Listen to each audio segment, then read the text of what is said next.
Hi, everybody.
Good afternoon, RHD folks. Thank you for joining today. We'll be getting started shortly.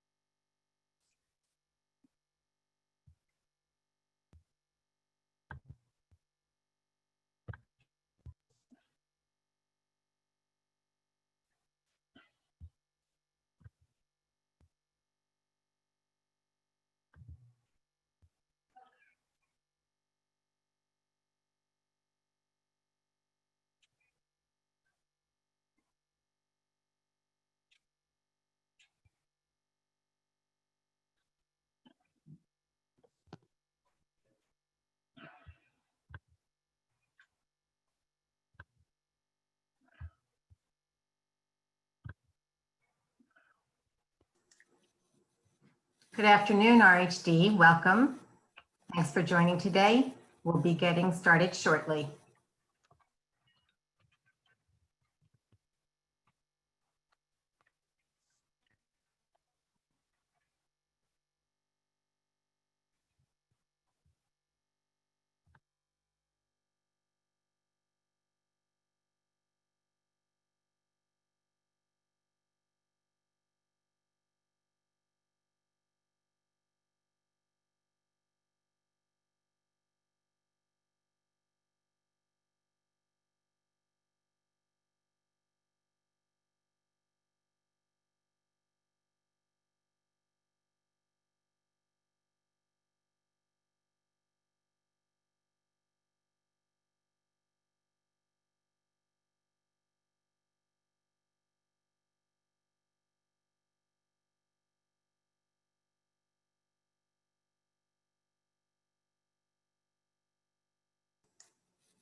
Good afternoon, RHD. Thank you for joining. We'll be getting started shortly.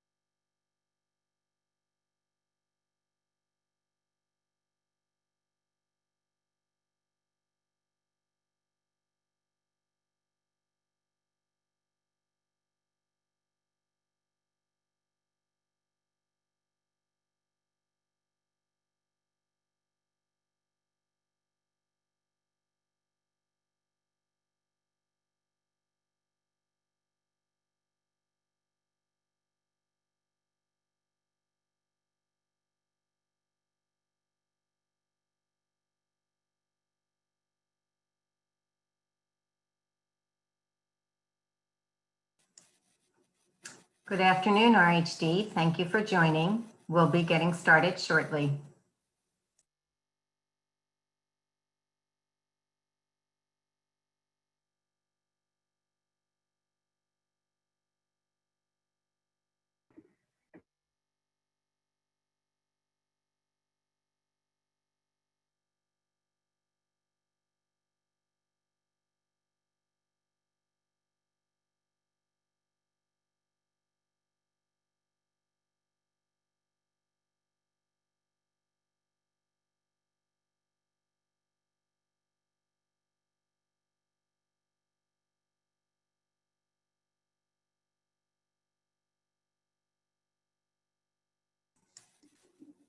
Good afternoon, RHD. Thank you for joining. We'll be getting started shortly.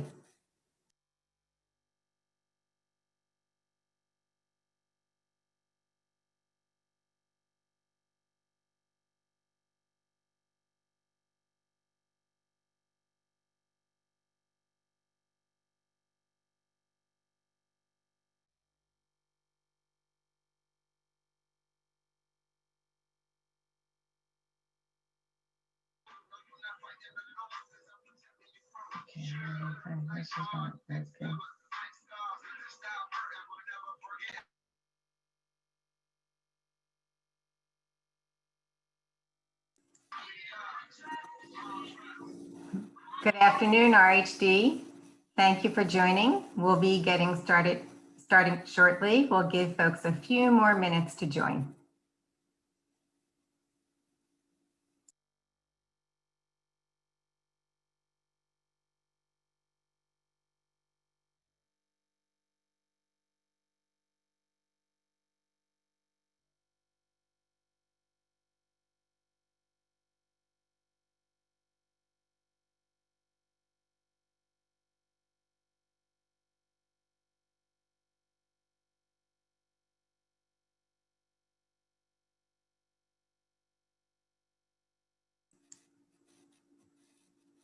Good afternoon, RHD, and welcome to the COVID meeting. I think we're going to get started. And Marco, if you can kick us off with some opening remarks. My pleasure, Sherry. Thank you very much. I'm hoping everybody can hear me. Give me a thumbs up if you can. All right, I was having some internet challenges this morning, so hopefully I can get us through this call, at least my part of this call, throughout the call this afternoon. So again, good afternoon, almost noon, everyone. I am Marco Giordano, your CEO, for those that are new to the call and who have not been participating thus far. I do appreciate everyone joining us today. I hope that everyone had a good Thanksgiving and a long holiday weekend, no matter how you celebrate it or how you were able to spend your time. Last week, we shared with you all that we would be shifting back to a weekly COVID-19 town hall meetings. And as promised, here we are back today, hopefully to continue to create opportunities for sharing information and having some good dialogue together. As shared, we've begun to re-emphasize and share new protocols to ensure that we are doing everything possible to ensure the health and safety of our staff, your families, and the people we support. Most recently, we've highlighted the activities that the CDC has identified as high-risk activities. I'm certain that many of you have become familiar with those activities, but just to restate them, and the ones that we've shared in previous meetings and in our new protocols, those activities include attending and hosting large indoor gatherings, traveling to see family and friends, eating indoors at restaurants, attending crowded parties, going shopping in crowded stores, using alcohol or drugs, which can cloud judgment and increase risky behaviors, and participating or being a spectator at large crowded sporting events. These are events that the CDC has identified as high-risk activities. And again, without proper protocols and or avoiding these activities entirely, the CDC has shared that you put yourself, we put ourselves, our families, and the folks that we work with and the folks that we support at risk. So we know that as we introduce these high-risk activities to the organization and in the form of a new entry question, that questions have been raised and feelings have surfaced around this path that we're on, suggesting that we're intruding and or restricting what you can do outside of work. We understand the feelings that have generated as we are on this path. We cannot and do not want to control what you do outside of work, nor was it our intent to have this question or this protocol to be punitive in nature. What our goal was and what we must do is ensure that we're providing a safe and healthy environment for all of our staff and the people that we support. We have an obligation to do so. This is the reason why we must ask this new entry question, in addition to the other unprecedented questions and protocols that we continue to follow. But how we answer those questions or how we respond to those questions is equally important. As we shared last week, we must be consistent in our response, but our response, as many of you have shared, also has to recognize the many other variables that must be considered, including the availability of staffing. The way that we can approach this is the way that we've approached everything thus far, and that is figuring it out together. It's going to entail leadership across the organization to continue to work collaboratively together to determine consistent responses to similar facts and circumstances that support ultimately our obligation and our obligation to provide a safe and healthy environment for our staff and the people we support.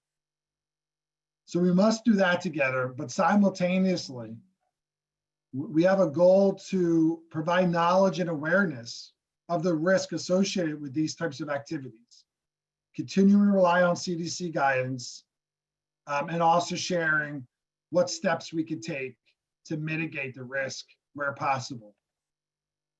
With knowledge comes power, power to control what you can. With power, you can determine how you can do what's necessary to protect your coworkers and the people we serve. Today, we're going to continue to provide, or we will provide, continue to do so, an opportunity to discuss these high-risk activities and other protocols further. We know we need to provide additional guidance as to how we respond to the answers of the questions we're posed. We also know that there are other actions that are needed to maximize the impact of this new protocol. But as I said, together we'll figure it out. We're all focused on the same goal, and that ultimately is providing a safe and healthy environment for the people we support and each other. We have to acknowledge that we're working through scenarios that none of us have experienced in our lifetimes. So it is new, and we'll need to work through it together in order to get to the shared understanding that's necessary for us to achieve our goals.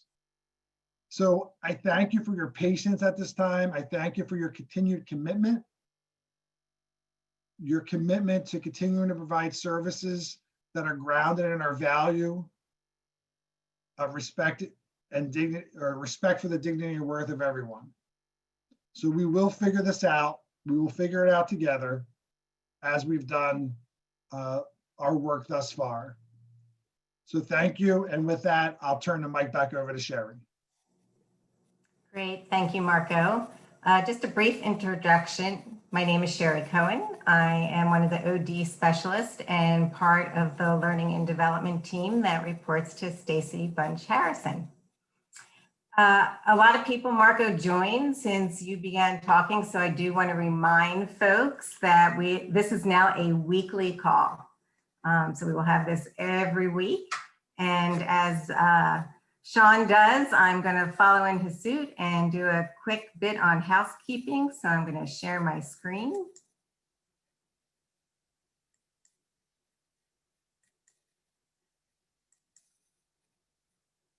Okay, so you can see we have a pretty full agenda.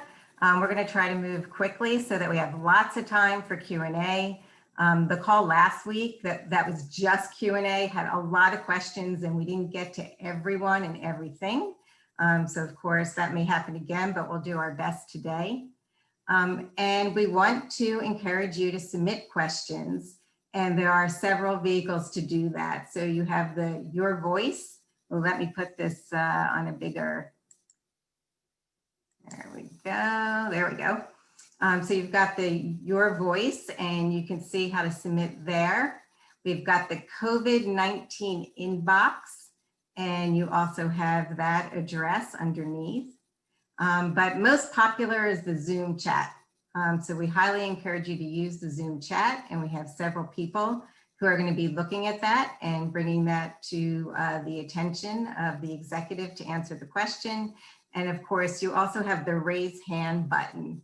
That is, depending on how you have it set up, either at the bottom or the top of your screen. Right, so you've got 4 ways to submit your questions, submit them throughout. We do save the chat.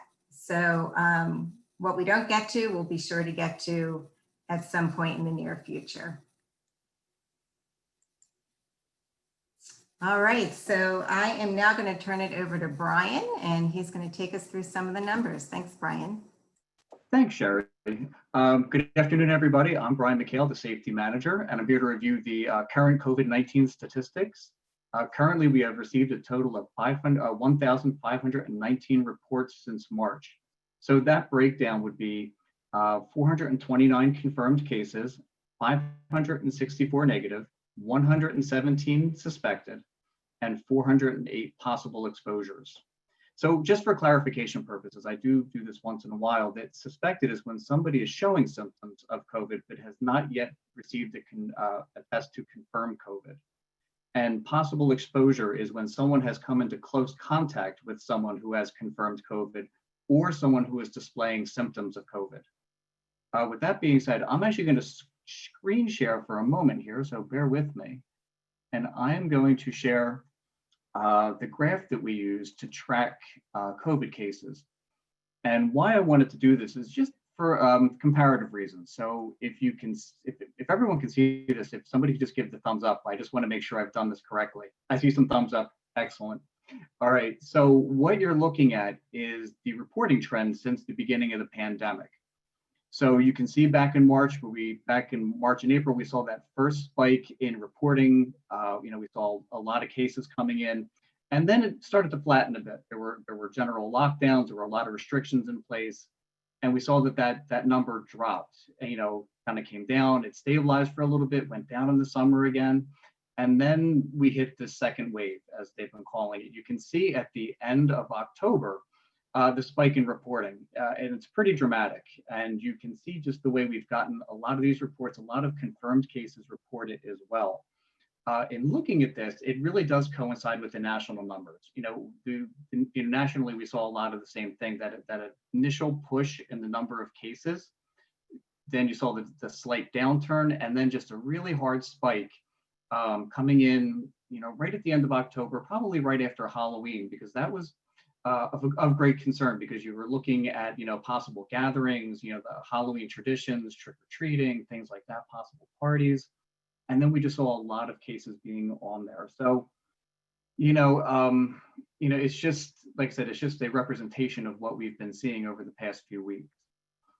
So just a couple things to be mindful of, and that's cold weather is moving in. I know that the Midwest and some regions of our country have already been seeing some pretty cold weather, but it's really just reaching us here in Philly. Particularly, I saw somebody in chat saying it was particularly miserable here in Philly today, 50 degrees and rainy. Yeah, so it's getting colder. People are moving indoors more. So we really need to take steps to try to slow the spread of COVID-19, and really to do that. We want to do what the CDC has been recommending this whole time, which is, wearing a mask, social distancing, sanitizing high-touch surfaces, avoiding crowds, and washing your hands often. And also, I'll put in another plug for the RHD COVID protocols, and really make sure that we're staying consistent with the protocols to really minimize the impact of COVID-19 as best we can on our consumers and staff members. So with that, that is all I have with the current numbers. And I believe that next, Sherry, I think I'm going to hand this off to Christy. Yes, Christy is going to take us over, but can you stop your screen share? I most certainly can. Thank you. Hi, everyone. First, I just want to say, Brian, you deliver information in such a clear way that I understand that every time you share, and the feedback that I get from the people on my team, I'm just going to throw it out there. They just texted and said, we need Brian to start doing training. He's so easy on the screen and so clear. So June, watch out. L&D will try to poach Brian soon. Oh, thanks, Christy. I really appreciate that. Okay, so I was asked to talk a little bit about helping hands, just to make sure everybody understands the process. It is a 5-minute conversation with me. So I changed my name back to my email address. So if you or anyone you know is interested, you just ask them to reach out. I have a couple of questions I ask just for demographics so we can track who has the information. And then I offer up some names and numbers. Everybody has to know right now that all of our sessions that the therapists are providing are either on Zoom or Skype. You don't have to go anywhere, so it's safe. And it also makes it a lot easier because right now therapists understand that people need to figure out their timing between childcare, working, in the home, out of the home. So there have been a lot of weekend sessions and evening sessions going on. So now is a good time. If you've never tried therapy, it's a great time to get involved, and just encourage people to send me an email. I also wanted to remind everybody our usual monthly WebEx is December 8th, and that's the last in the series. But then remember, last year we threw in an extra holidays WebEx that Mark talked to us about the stress of the holidays. So that is going to be on December 15th, and I will obnoxiously remind you of that often until December 15th, because last year's was so good. We did record it, and it is on Cornerstone if you want to jump on, if you're not going to be available on December 15th, but it was good. Share the information to people who aren't on the call, and all the usuals this week, you know, yoga, fit camp, our own Emily Wiggins, Zumba. I think that, you know, people aren't taking advantage of Zumba, but nobody wants it to go away. So if you want to keep Zumba going, come join us. She's there on screen dancing by, you know, herself or with a couple of people. So come join us. There's a lot going on. And if you need any reminders, just reach out. Send me an email and I'll see everybody soon. Back to you, Sherry. Thanks, Christy. And I'm going to turn it over to Linda for a little shout out. Hi, everyone. I'm Linda Donovan. I'm the Chief Program Officer for Behavioral Health and Housing. And today I wanted to share some thanks and a shout out to a particular region. I was thinking today, we really started these weekly meetings to talk about what COVID has added on top of the work that we are always trying to do. The challenges and joys of running our programs, but also through that, everyone is carrying many other things. It could be caring for your parents. It could be now trying to school your children at home. It could be trying to reach out to friends and family. So for today, I learned from Al Roker this morning that today is officially supposed to be the last day of hurricane season. And I wanted to shout out to Louisiana because the staff there and all the programs there through this hurricane season, which has been one of the worst, storm after storm, they have persevered.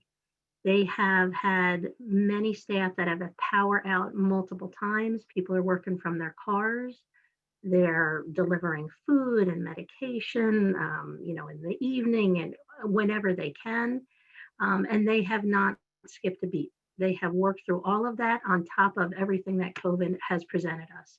So I just wanted to really shout out and thank them, every one of them, for what they have done through this whole season, and give them a round of applause. Thank you very much, everyone. We appreciate it. And back to you, Sherry. Thanks, Linda. And I'm going to pass it to Brandon to talk a little bit about holiday staffing. Yeah, almost as scary as hurricanes, right? Holiday staffing, and it's pretty scary what you're facing. So let me first of all say thanks. I echo that from Linda.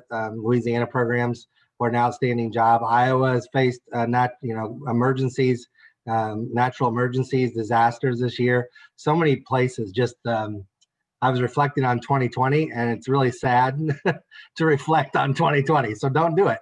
I'll just advise you. But staffing is no different. It's a kind of a natural disaster that happens in our realm of the world. And the holiday's been tough, but I want to say to you, good job and the hard work that you did in preparing for Thanksgiving holidays, and the work that you've done with your teams to support them well and to try to get through this and to support your clients, your participants well. You have done that, and we've achieved that, or you have achieved that through Thanksgiving. The holiday season, unfortunately, is not over.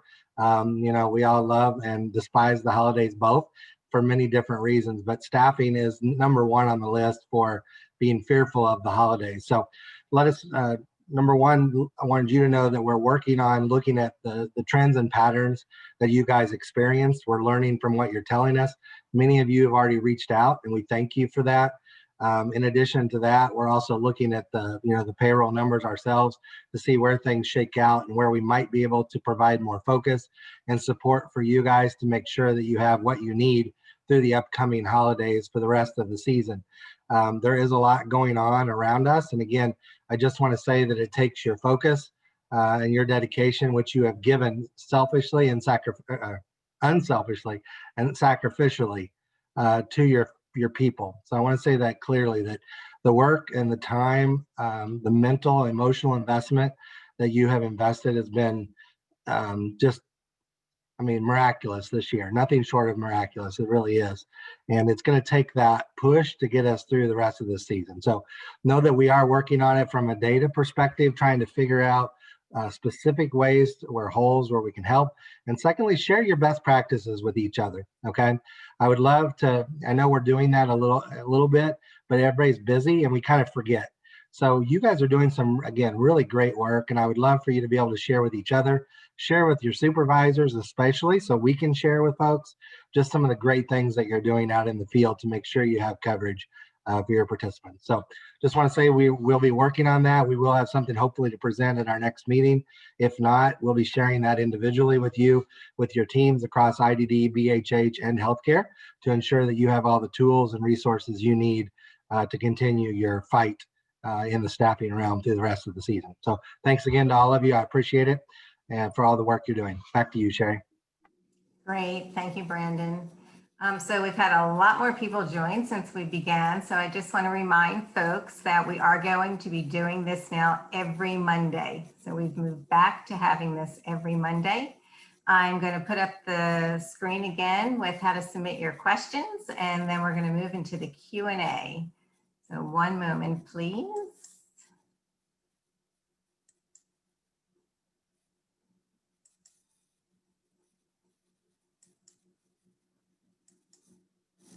All right, so just to remind everyone, lots of different options for submitting your questions. You've got the Your Voice, the COVID-19 inbox, the Zoom chat, and folks are looking at that, reading them, passing them on, and then of course the raise hand, and you'll get unmuted if you want to speak directly to your question. All right, so let me stop sharing. All right, it's our favorite time. So since I haven't been looking at the chat, let's start there. Are there any questions in the chat to be addressed? Hey, Sherry, there hasn't been any questions in the chat yet. Okay, let me check in with Sarah. I definitely have some questions on my end. Let me just pull them up. Okay. One of the questions is referring to Brian McHale's report that he did a little while ago, and they're asking if Brian can repeat how we define what exposure means. So Sarah, you went out at the end a little bit for me. I don't know. Can you repeat the question again? Sure. The person asked if we could have Brian McHale share how we define what exposure means. Sure, I can do that. So possible exposure, that is when somebody's been in close contact with somebody who has a confirmed case of COVID or someone who is displaying symptoms.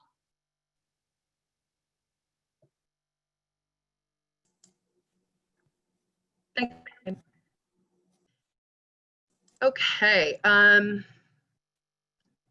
next question. Is it possible that once someone has COVID positive, has been tested COVID positive with symptoms, are they able to reinfect or infect someone else? We have families that feel as though once a person has had COVID, that they have antibodies, so they don't pose a risk for getting COVID or being a carrier. Does RHD have a protocol for consumer and staff for when someone already has had COVID? And what do we tell our families of the people that we support about this protocol?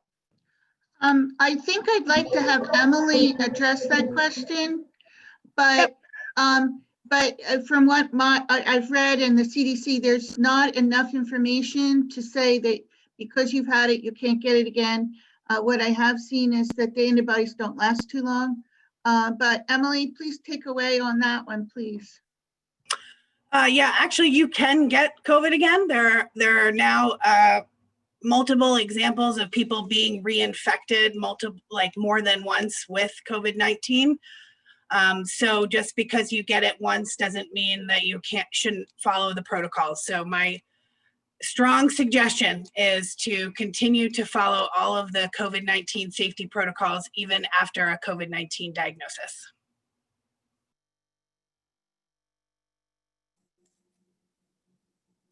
And Sarah, you can keep going, I think. Sure. Yep. Thank you both. So could someone speak a little bit about hazard pay? The number of COVID cases are increasing every day, and that consumers are sort of out and about in the community more than before, which can leave our staff vulnerable to getting COVID. Then they had a couple of follow-up questions. Why do we only get hazard pay if someone is suspected of getting COVID? They're wondering why staff are not getting hazard pay working directly with consumers who are out and about interacting with the community. And then they also ask if we could have our consumers get tested regularly for COVID if they are out and about in the community.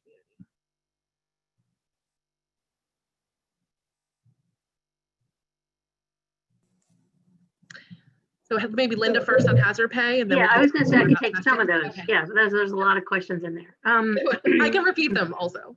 Okay. Well, I can just start. I can, what is hazard pay as RHD defines it? And that is when we have a situation at a site where somebody has tested positive, a participant has tested positive, or has symptoms and is awaiting testing. Those are the conditions right now that we define hazard pay. And the unit director, the financial manager, and the regional director really talk that through to make sure that we all agree that that is what's happened in that site. And then the staff that have worked in that site that week, it is submitted for hazard pay for them.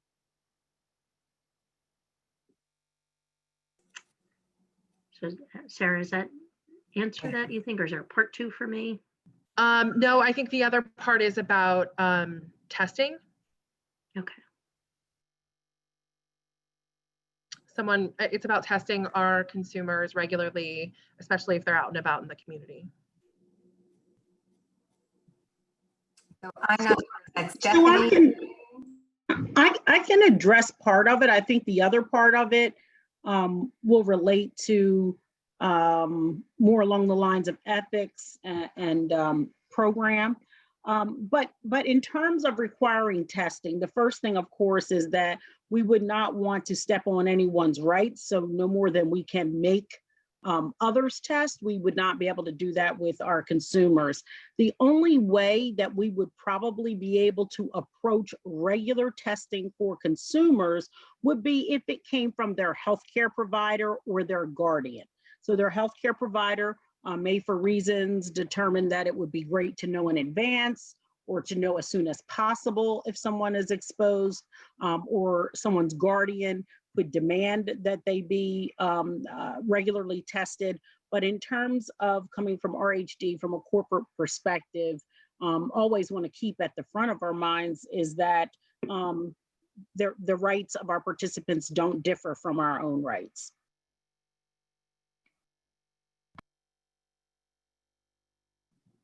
Okay, does anyone else want to add anything to that? The only thing I would add to that, just to expand on Stephanie's thoughts, and then maybe others can chime in what our reality is.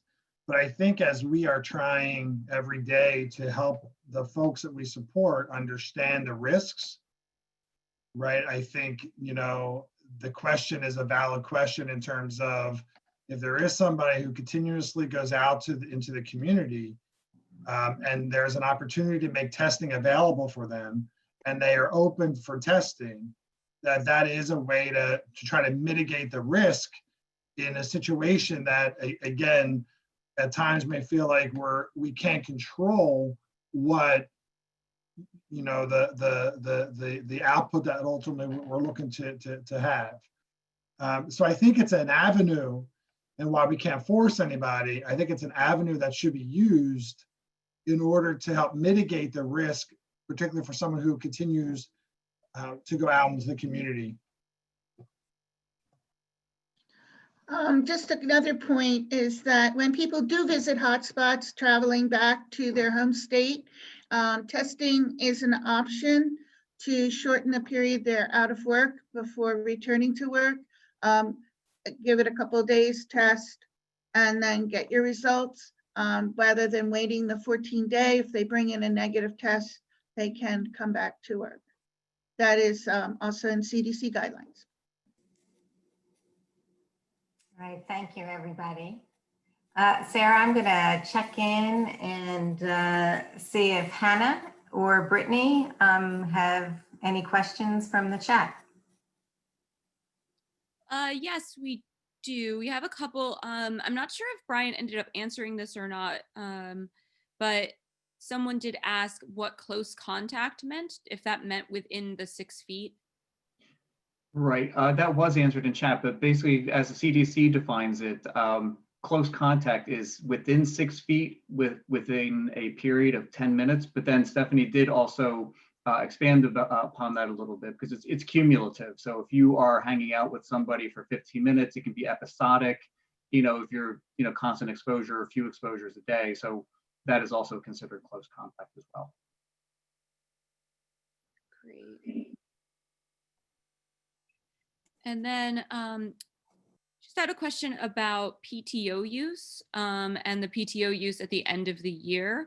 So some people have accumulated, I'm guessing, more PTO than the regular years, and just wanted to see if what the PTO end of the year stuff is. I think that goes to Alicia. Yes, hello everyone. So we've been sending out regular communications, and I'm not sure if people are maybe not getting the emails, but I think communication has been going out since probably September. So again, every program has its own PTO plan. Please, please, please, because I'm answering this question in a very general way. It's not possible to answer for your specific PTO plan. You must go into your Lawson, click on Employee Self-Serve, and click on your PTO plan to understand specifically what your PTO plan allows.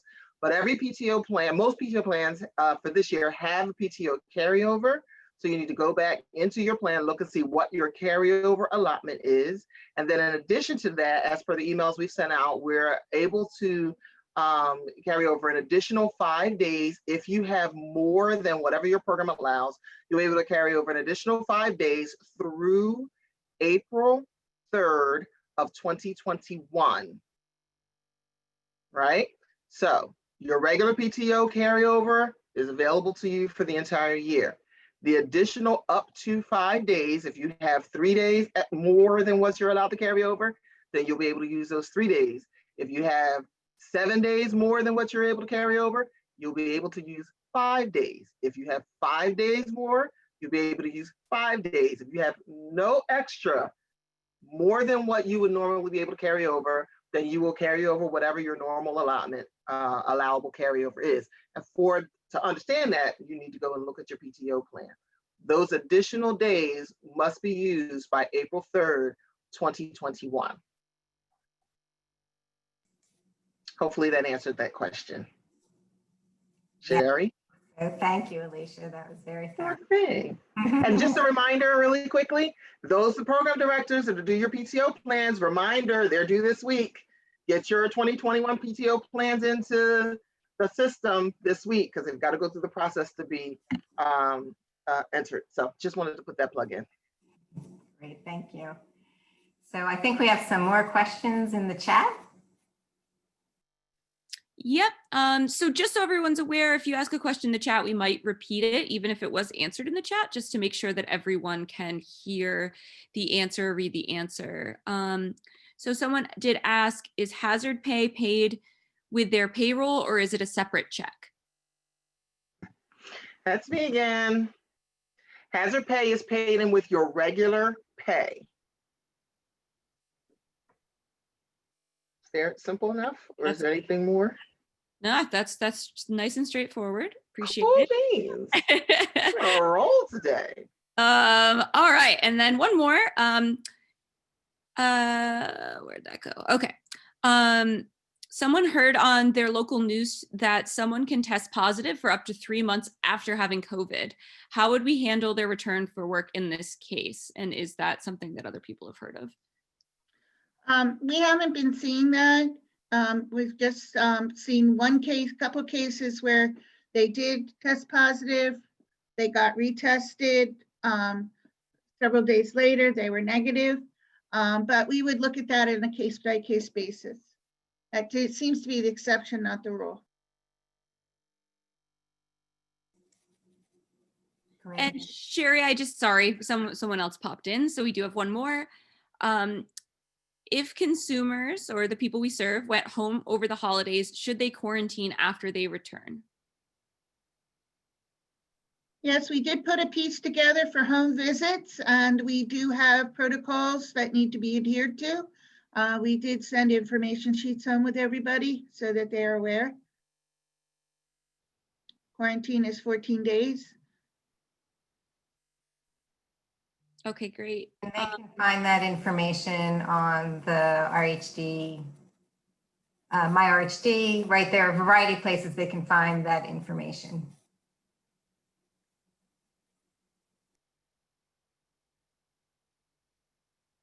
I'm sorry, Hannah, did I interrupt? Was there another? No, it's okay. I was just reading something. So last one, they keep coming in, so I'm just gonna keep going. Do new employees also qualify for hazard pay?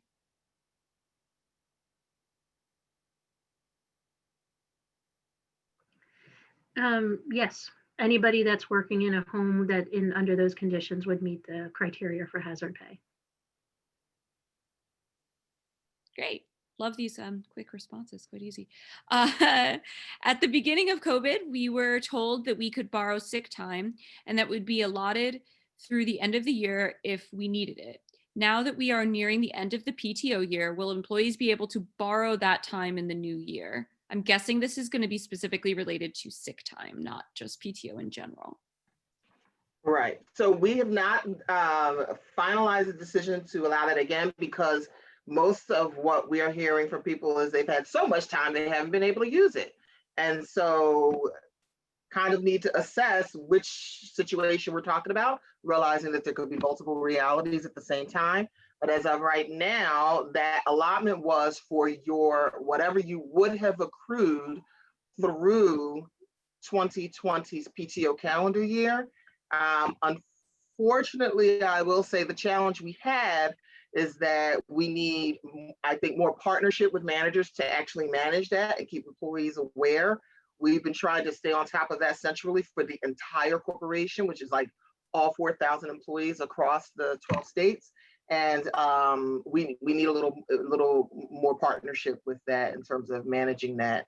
But again, as we are hearing from everyone, as the previous question just asked about having excess time, meaning have not been able to use their time. So we're constantly monitoring it and assessing our ability to be able to do that again, if there's a need to do that again. And so we will definitely keep everyone posted as we move forward and move through the remainder of the year and get a better sense of where we are as an organization. When we did that at the beginning of COVID, there were challenges in terms of people not having accrued time, had maybe used all their time, didn't have any carryover. So there seems to be a very different situation at this point going into next year than there was coming out of last year and hitting us in March. So again, we'll have to continue to assess that and make those determinations as we go along. Back to you, Hannah. Yep. I see that. Hannah, do you want to take a quick break and let's check in with Sarah and then we'll come back to you? Yeah, probably a good call. Yeah. So Sarah, you want to? Yes.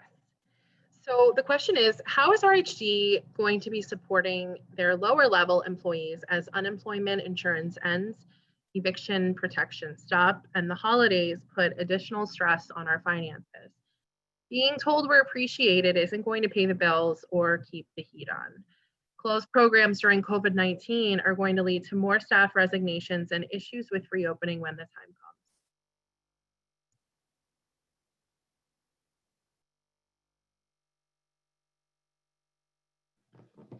comes. Let me take this one and jump in here and would share with all that, we continue to evaluate what we now know is ahead of us, right? So we're continuing to look at our available resources, financial resources. We continue to understand,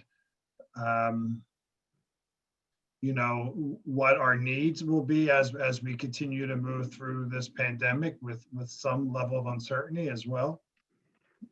We continue to understand and appreciate, and I know not necessarily a word that's wanted again right now, but appreciate what everyone is doing. The question posed is not an easy one to answer, but know that we continue to look at ways to support our staff as the pandemic continues to evolve. And, you know, and we'll continue to do what we've done all along the way. Again, trying to address where the need, knowing that we have limited resources, where we see the need being most. So if anyone else wants to add to those thoughts, I welcome that as well. I would just, to echo what Marco had said, that certainly thanks is never enough. Thanks is essential part, though, of kind of helping us all hold it together and really appreciate each other. So I did want to add that. The other thing is that I think state by state, program by program, we have been working hard to try and figure out solutions for people. If there is an area where there has been a site closed, we've looked to, is there something else around there if people can work at a different site? We've tried to really think about where people have difficulty with trying to homeschool their kids because schools are closed. Can we look at different shifts? You know, can we try and be flexible as possible with each other to kind of help us all get through this period, because it is extremely difficult and we know that and we hear it. And so sometimes because of where a program is located, it's more difficult to do that if there's not sort of an RHD community around it to be able to try and do something with hours and shifts. I would also just use this time to remind folks of our employee COVID relief fund and the accessibility to resources, financial resources there. You could find the way to apply for those resources on our COVID-19, RHD COVID-19 website. And also we have our PTO bank of donated time that folks can access as well, as we are moving forward a time of uncertainty as to not being certain how government benefits will continue, and not being certain as an organization what we may be able to do as we move forward. But again, know that we are actively discussing what can we do, what do we need to do as we look ahead. And Marco, I think that's great. I just wanted to, again, I think it's important and I recognize that people catch different pieces of information. And I think it's important for us to be able to put all of what RHD has done.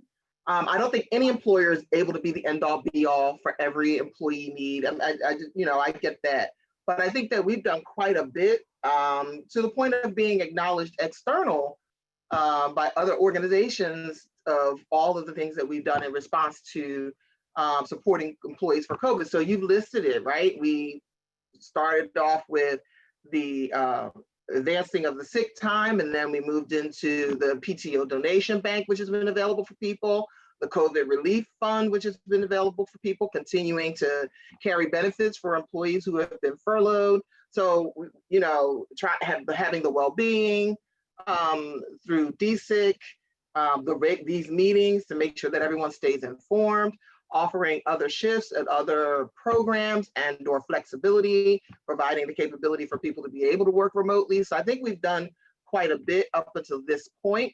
And it's kind of sometimes because we're kind of figuring it out as we're all going, like the rest of the country is. I mean, I think we all recognize that everyone's trying to figure this out as we go along. And so we're no different than any other organization that at least that I've had contact with. I think that we'll continue in that same spirit. I think we've demonstrated that so far to this point. However nominal, the hazard pay, you know, I think we've tried to do a number of different things, and it can feel like if you look at one piece of it, one piece of the whole puzzle, that it just doesn't seem like enough. I don't know that it would ever be enough, But I do think that we've demonstrated as an organization a willingness to look and see what is it that we can do, what with the limited resources we do have, how can we best support the multitude of employees across the country that are connected to RHD. And again, I realize, in these times are really difficult and challenging for everyone. So I don't know that there's a way to kind of be the end all be all and everything that everybody needs, because I think everyone's needs are so significant. And again, not an RHD thing, just this country and everything that we're trying to hold and to manage has been quite a bit. But I want to give a shout out to everyone who has been working tirelessly to figure this out and to try to stay ahead of or closely behind things as they've unfolded. Stephanie and June and their team and Emily and just everyone. Let me not call names out because then I'll forget somebody and I'll be paying for that later on. But I just think it's time. Payroll has continued and we've had a few blips here and there. Benefits has continued processing unemployment and leaves. I just think that, I'm just saying that to just make sure that we all, while we're still struggling through this together, recognizing where we have been able to have some small successes and wins in this, because if we don't see that, then it will feel very daunting and feel like this is just a hopeless situation. And I don't want us, especially at this stage of this game, to lose hope and to lose faith and feel as if we all just want to give up, especially going into the holiday season, which, personally for me, and I know for many others, is a very difficult time. So I just want to shout out everybody in RHD for working together and just, again, remind us to take a look at everything that we've done, as well as all the things we still have to work out and figure out. So just, Alicia, thank you for that holistic perspective. I think it's important, hard to hold. Sarah, I'm going to ask you to do one more, but I know there's a lot in the chat, so then I'm going to pass it back to Hannah and Brittany. Thank you. So the next question is it at all possible to enforce some sort of write-up or punishment system for not complying with the policies RHD has put forth regarding COVID? There is rampant non-compliance at my program and absolutely no consequences to it. And it honestly makes the work environment uncomfortable for not just myself, but many others, all of whom are worried about the virus spreading amongst us.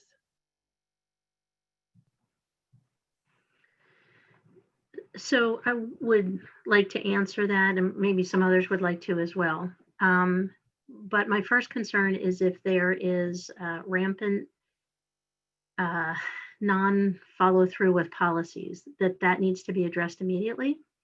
So I would ask the person to talk to the unit director if that is, if progress isn't made there, to go to your regional director and to reach out. This is not about trying to get people in trouble. It is about trying to keep people safe. And we need to work together on that. So I would encourage people to really not hold on to that, but to reach out so that we can get the supports in place to fix that.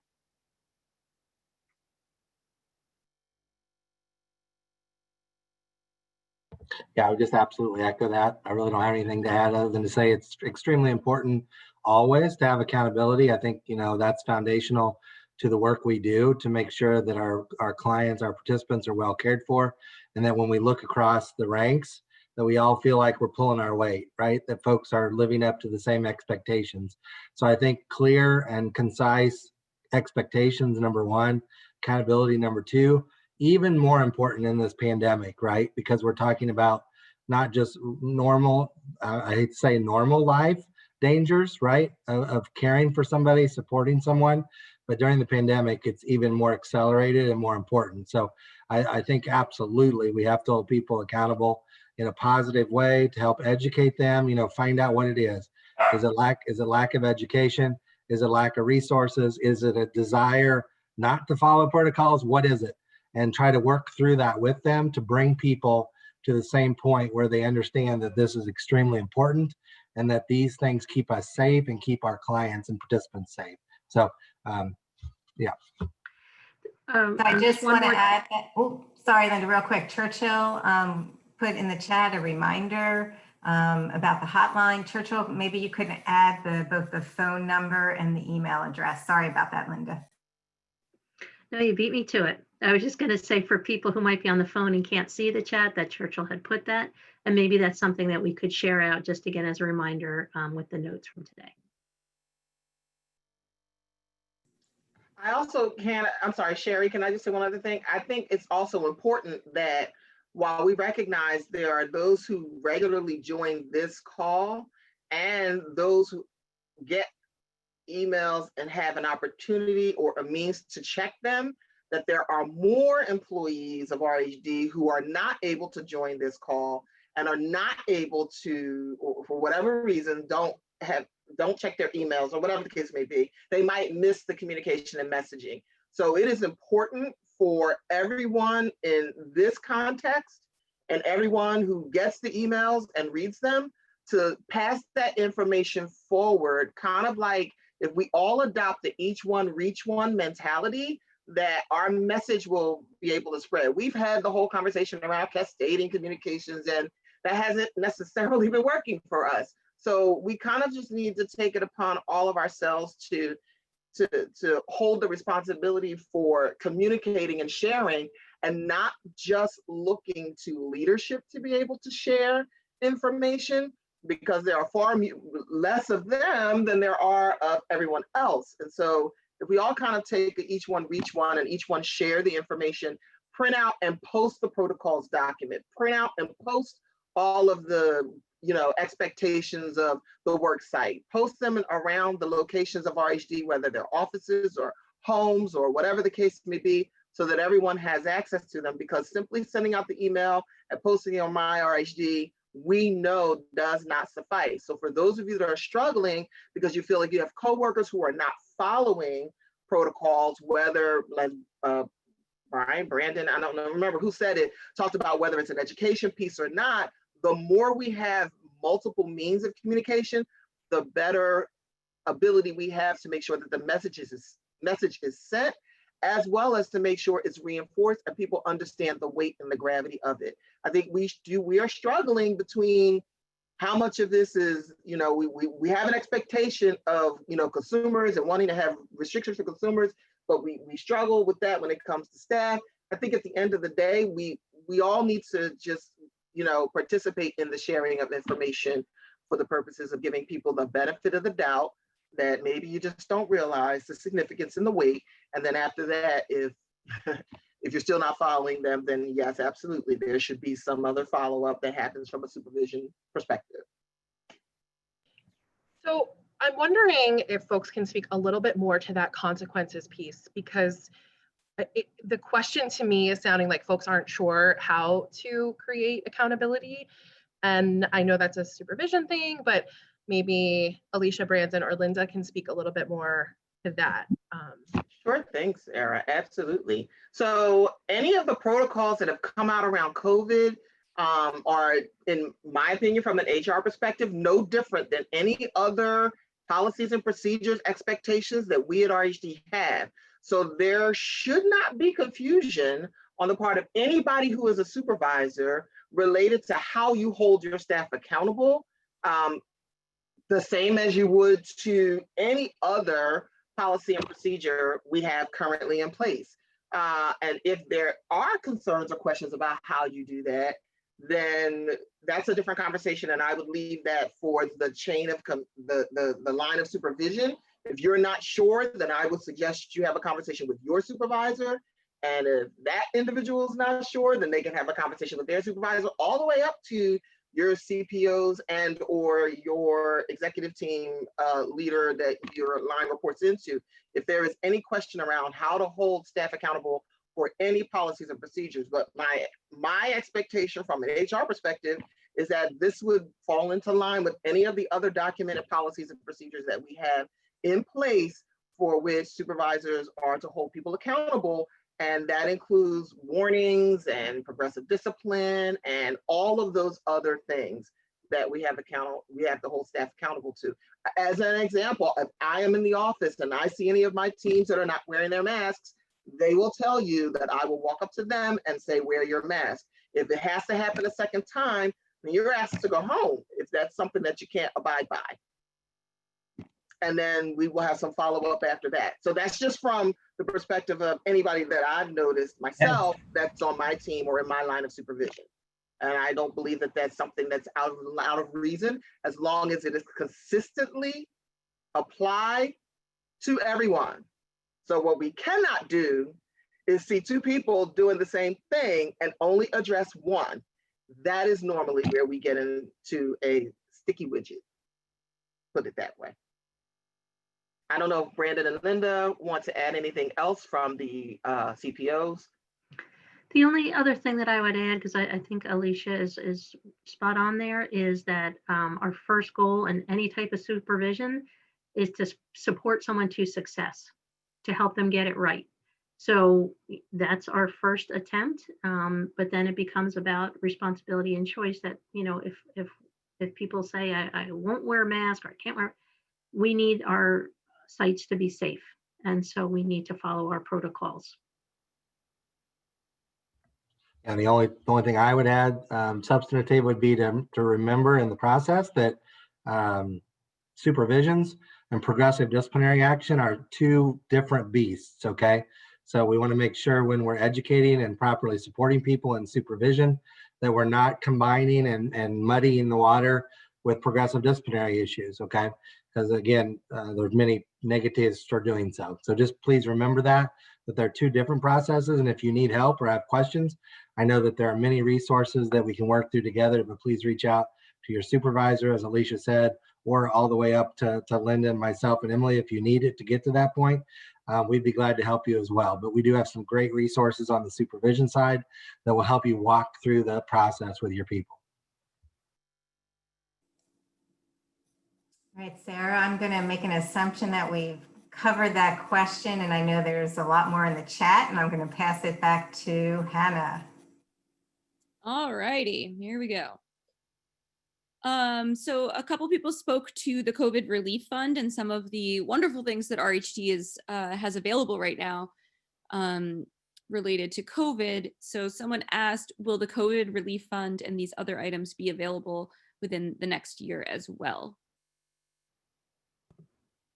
Hi, this is Baroness Martin. The COVID Relief Fund is available up through April or until the PTO bank and or funds are exhausted.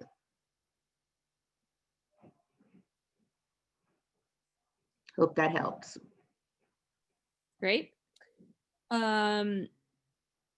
Okay, some of these were also already answered in the chat, just so people are aware, but we're going to read them again and re-answer them out loud for those on the phone. So we were told that quarantine was recommended and not necessarily enforced for our clients. Is this the case? And this is specifically related to post-holiday quarantines.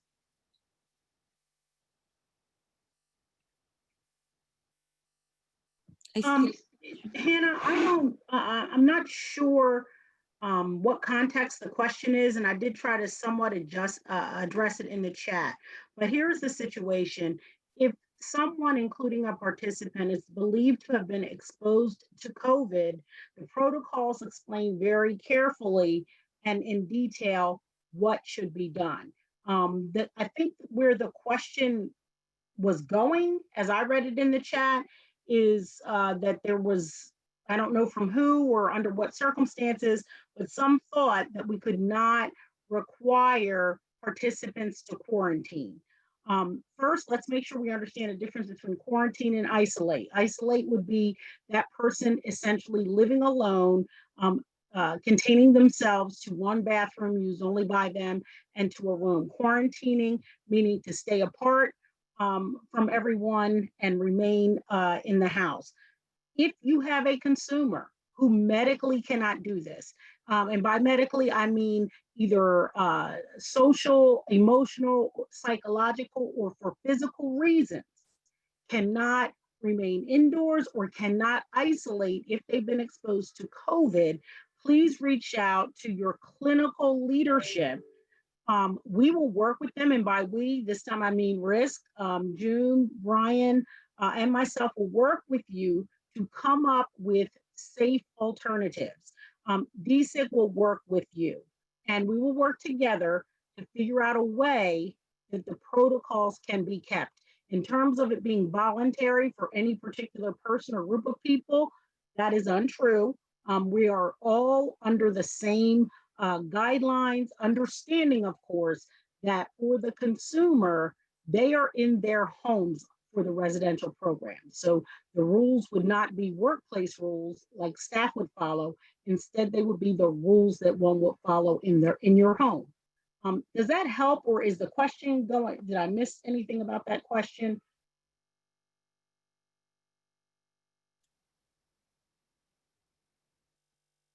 It seems. If you had that question, it was a little bit further up in the chat. If that was your question, you want more clarification, please feel free to write it in the chat, and we will go back to it if we need to. And Hannah, while I'm on open mic, help my fellow colleagues, co-hosts out. There is a question that popped up, I just saw in the chat regarding for if there's a way for the clients to hear these protocols straight from our leadership here at RHD. I think that is a brilliant idea. I support it. And the COVID committee, I will, of course, the committee's on this call, so I won't be surprising them, but I will promote this as a topic to figure out how we could do that. I think it's a great idea and fully supported, and hopefully at our next meeting can share how we've operationalized that great suggestion.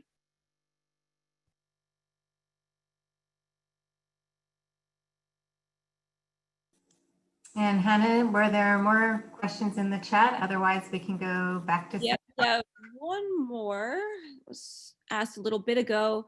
In the event that an individual cannot return to work due to childcare, does the COVID leave go on perpetually?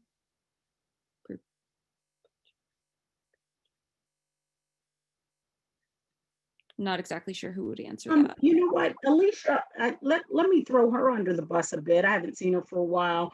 So I'll let her provide the detail to this. But if someone is having difficulty coming in for any variety of reasons, but particularly related to family issues, all of the mechanisms that are available, now note that I'm saying available, you still have to qualify under those rules, whether it's medical leave, FMLA leave. I believe that for people who can't work because of childcare issues, there's a particular provision specifically related to COVID. So when you find yourself in that situation, what I would do if I were in a situation is I would reach out to my outstanding HR business partner to help me understand where I need to land. Alicia? Quite, thank you, Stephanie. That's the first smile I had today. So much appreciated. You jumping in on here. So just as a recap or a reminder, when we first started talking about returning employees, we had everyone, or we provided everyone with a return to work questionnaire for which employees could answer what their challenges or barriers were, and would also provide for managers and or supervisors the documentation that they would need to be able to determine what accommodations and what help and support they could provide. We also agreed that we would give people at minimum 2 weeks, up to 30 days to be able to arrange their situations to be able to return to work. So I am saying that to say there was nothing within what we said as an organization that said that we would continue COVID leave due to childcare only perpetually. So I would agree with Stephanie that what needs to happen at this point is that those managers or supervisors, I would recommend provide a list of employees and have a conversation with their, either if it's a unit director and or if it's a unit director to regional directors, to really take stock and review where they are with their staffing, to make sure that there's been consistent application of that expectation across the program and hopefully across the corporation. And then if there's any issues that are unable to be resolved within all of that level of leadership, then yes, you should connect with your HR business partner. I believe that we provided quite a bit of support in terms of here's a framework for how to measure and how to assess and determine that. And if there's additional help needed outside of that, that you then reach out to your business partner. Correct.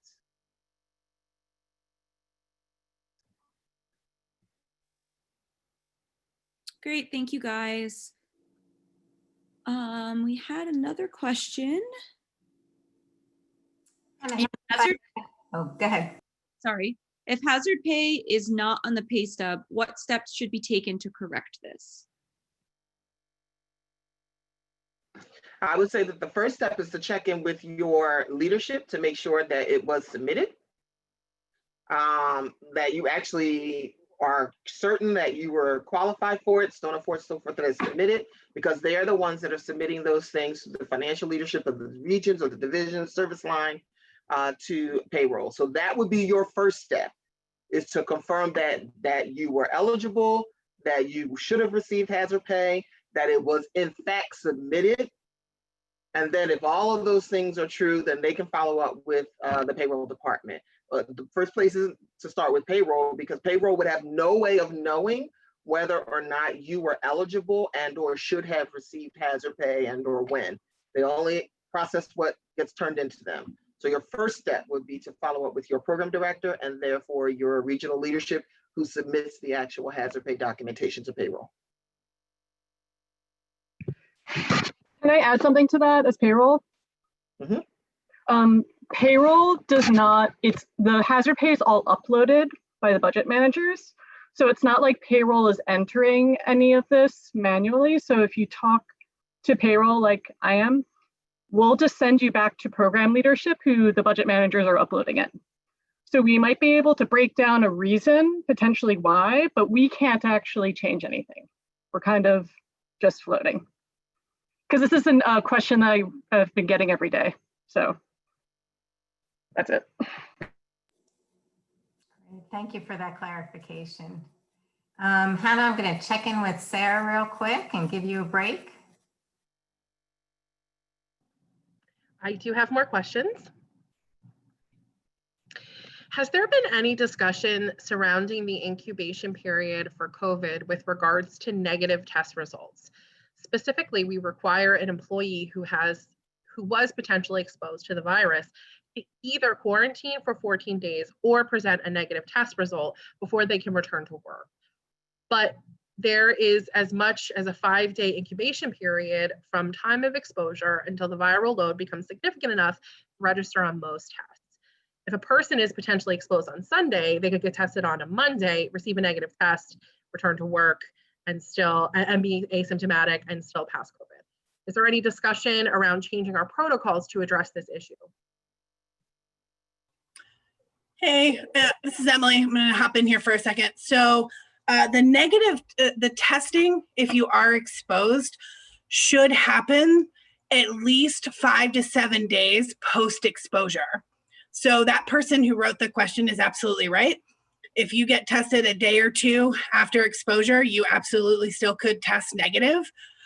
So the incubation period, you really want to wait at least 5 to 7 days post-exposure to get a test in order to get the most accurate result possible.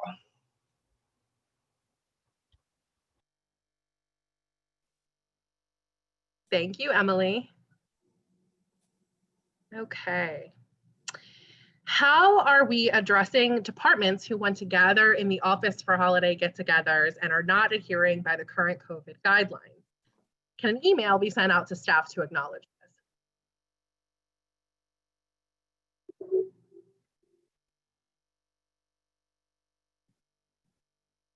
this? from a communication perspective, I'm happy to partner. I'm like, I'll take this. From a communication perspective, myself and my team are happy to partner with our folks who are the experts on this, and to make sure that we also plan to, before this question was asked, to make sure that we are communicating about how to celebrate the holidays safely without violating any of the COVID protocols. And you can be on the lookout for that, and check your email. Sarah, can I ask us to go back to the question that was posed prior to the last around testing and Sure. the comment that Amy shared, or the question that Amy shared in the chat regarding why are we telling folks then to get tested within 72 hours? Can someone respond to that?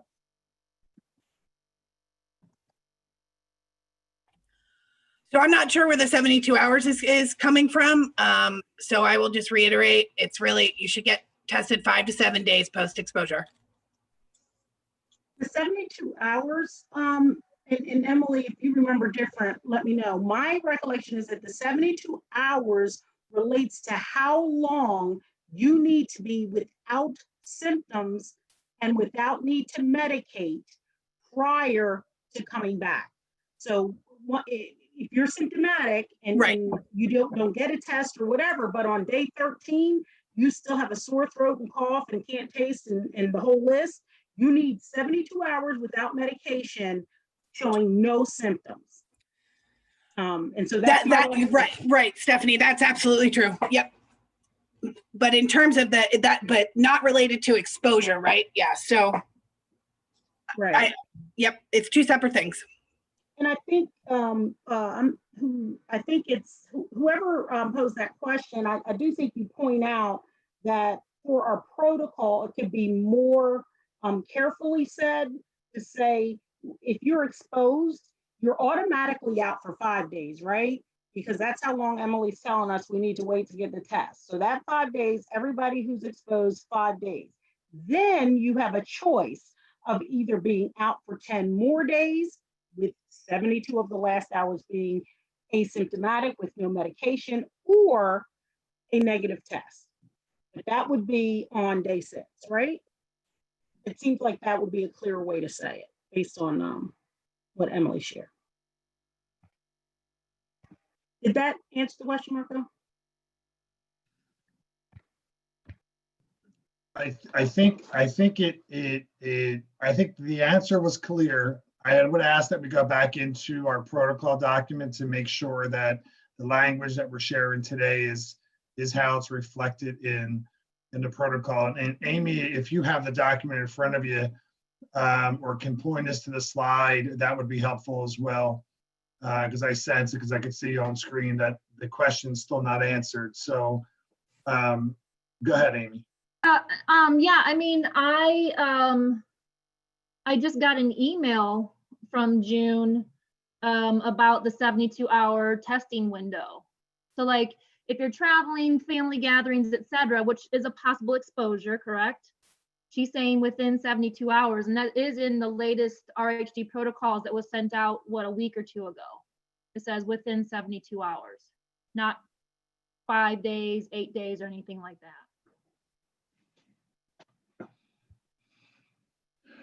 Thank you, Amy. So if we can go back and just review the protocol document to make sure that the language that we're sharing here today is stated as we wish in the protocol document. Yeah, I think it is unclear in the protocol document, and I think I know where, so you should be able to take care of it. Amy, thanks for highlighting that and pushing there. Thank you. Sarah, more questions, or can I flip it back to Hannah? I do have one more.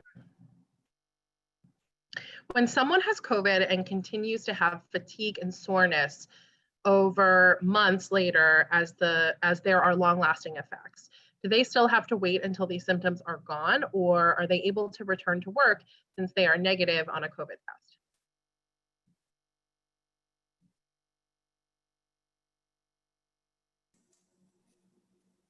Emily?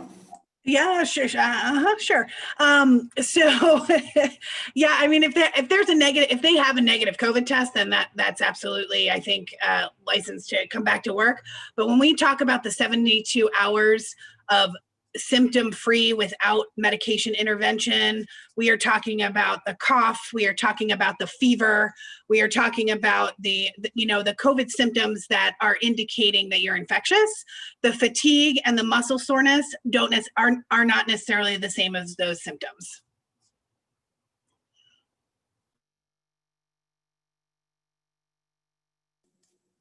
I don't know if this question is really about long haulers and what happens if you fall into that category. I don't know if we've had that situation. I'm not sure. Sorry, I'm not looking at the chat, but I'm just wondering.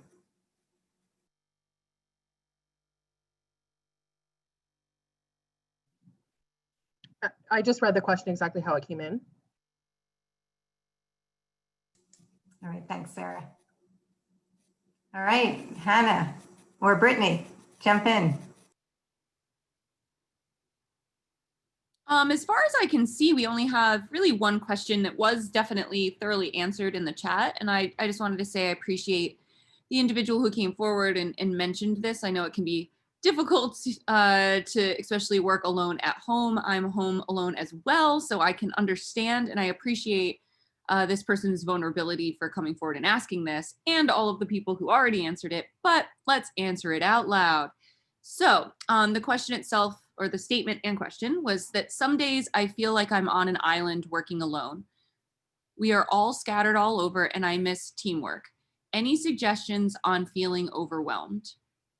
And I know that Sean Randall and Christy and a couple of other people also answered in the chat. So if you guys wanted to take the screen and relay that information, that would be great.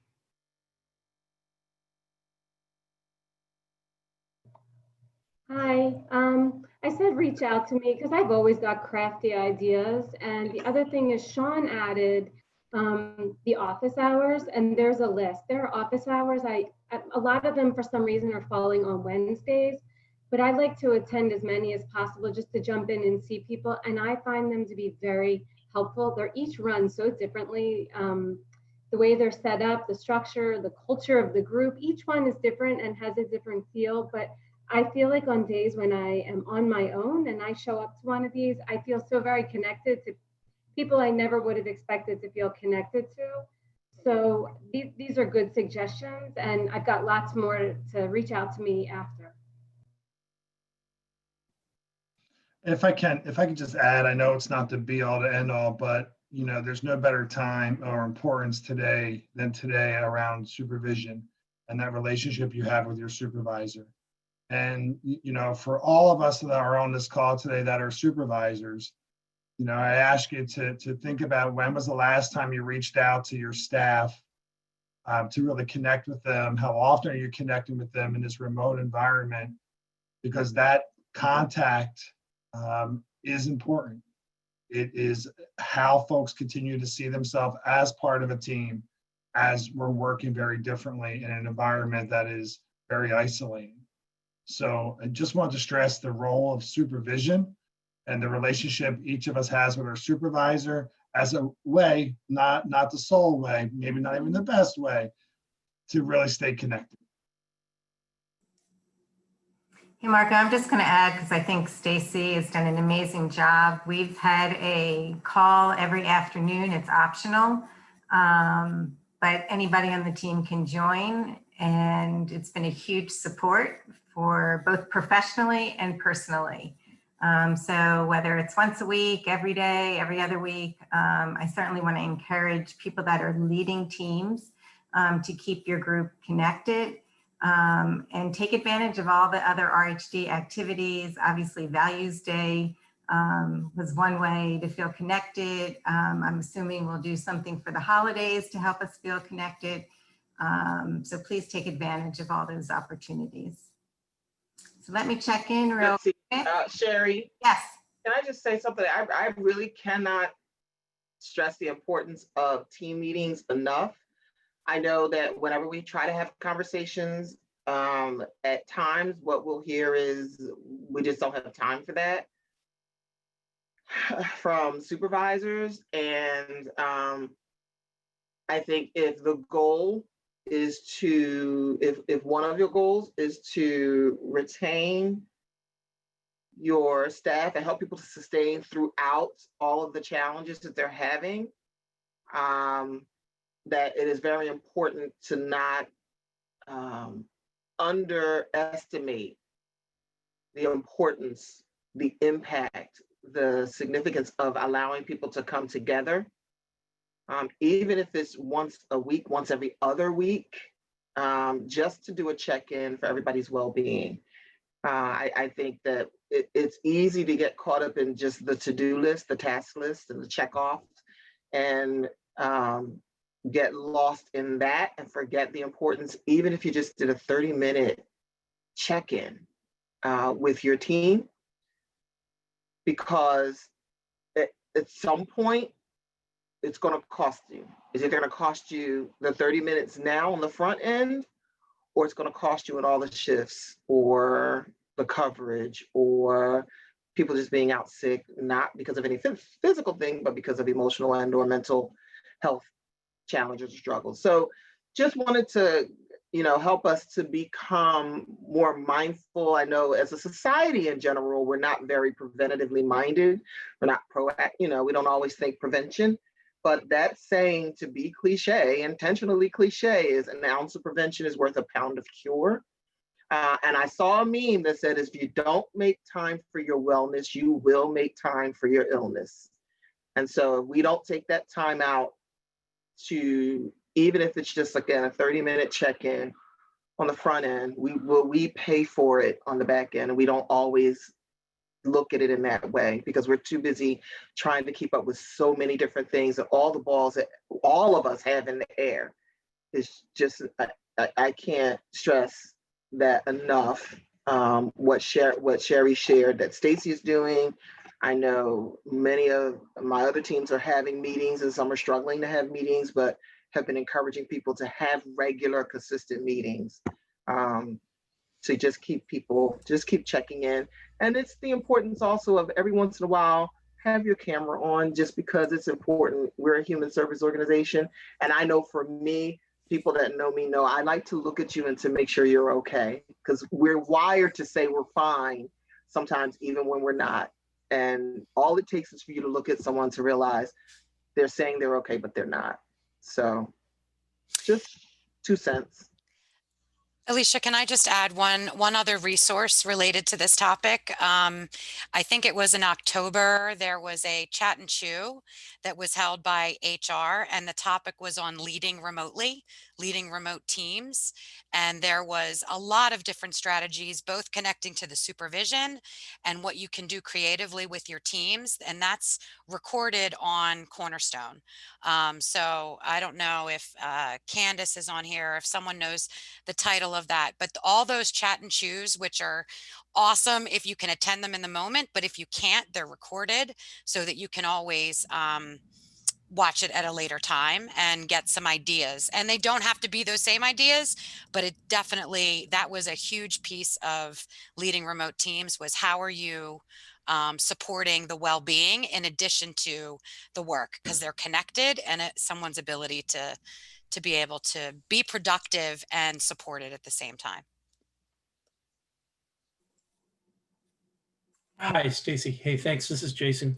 Real quick, the title of that was Managing Remotely. So if anybody wants to look that up on Cornerstone, that's what it was. Great, thank you, Jason. And I saw in the chat, somebody asked about publishing the office hours. So Sean, I'm going to assume that, I think those have been changed a little bit too. Yes, Sherry, we want to, and there was links too, and I don't know if people will be able to access the links inside the chat. So we just need to send them out in emails, but we'll definitely get, I saw Mandy's request and we'll send that out. Thank you.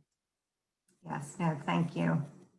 So I'm recognizing the time, and I am going to pass it over to Marco for some closing remarks. I want to thank everybody for sending in their questions, and I'm just going to do one last reminder that this is now a weekly meeting. All right, Marco. Thanks, Sherry. And thank you for all that participated today and asked great questions, as well as those that answered the questions as well. I think as planned this, I'm hoping you agree that this call we shared a lot of great information on this call, and it created some great dialogue, which is important. For me, I walk away from this call with our tagline in mind: together we're better, no doubt. And that, we have to work through this unprecedented time together, and recognize that there isn't anyone on this call that doesn't have the same goal in mind. How do we work through what we need to work through together to maintain a safe and healthy environment for our staff and the folks we support? No doubt we need to do it together, and no doubt, as others have said, we need to do it in a way that we're also taking care of ourselves, because if we don't take care of ourselves, we can't be there for others. And this is a time where we know that the larger community needs each of us to support them along the way. So Mike Ryan shared, and others agreed, it takes us to that scenario of put the oxygen mask on yourself first before you assist others. And I think, again, I leave you with that thought, to making sure that you're taking care of yourselves, so that way we can together continue to move down this path and address what's needed. So thank you, everyone. Again, thanks for joining us, and look forward to continuing the conversation next Monday. Have a great day, everyone.